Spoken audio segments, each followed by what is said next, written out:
Jadi pagi ni saya nak sambung sikit berkenaan dengan redemption ataupun penyata tebus hutang. So bila kita buat pinjaman perumahan dengan bank, kita akan gadaikan rumah tersebut pada pihak bank. Okey, so kita dah gadaikan pada pihak bank. Pihak bank kita istilahkan mereka sebagai pemegang gadaian.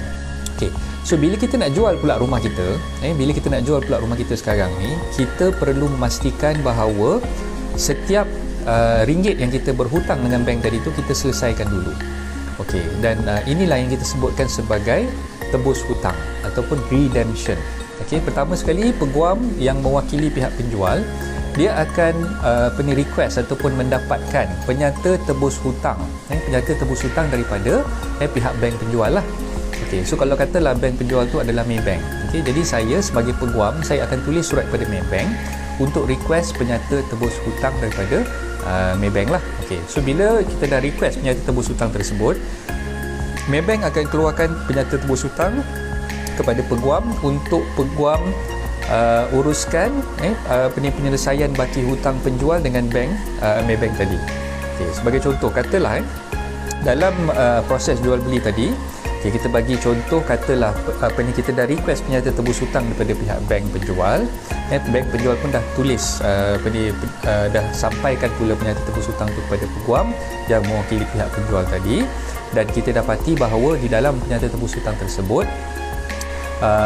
baki hutang yang perlu dijelaskan. Okay, biasanya bank akan letakkan beberapa bulan.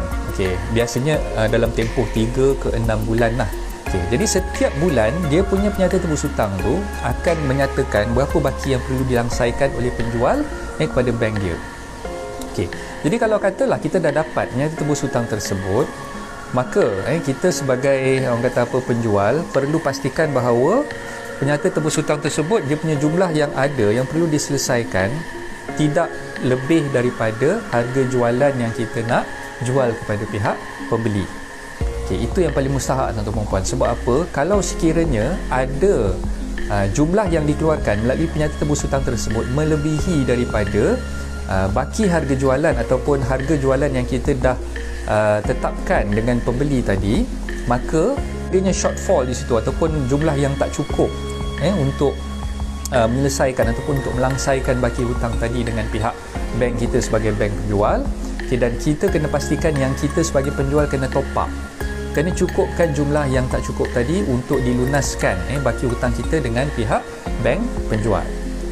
Kebanyakan daripada kita biasanya bila kita nak jual, dalam keadaan sekarang ni lah, dalam keadaan sekarang biasanya yang dikatakan sebagai buyer's market, kebanyakan penjual terpaksa menjual hartanah ataupun menjual rumah yang dia ingin jualkan pada harga yang lebih rendah, berbanding dengan harga pasaran. Jadi untuk memastikan bahawa kita tak rugi sebagai penjual, kita kena pastikan bahawa kita cek dulu berapa penyata tebus hutang yang kita perlu lunaskan dengan bank kita sebagai penjual, untuk memastikan bahawa harga yang kita nak jualkan kepada pembeli tadi cukup untuk cover tebus hutang ataupun bayaran redemption yang kita perlu bayar kepada bank kita sebagai bank penjual.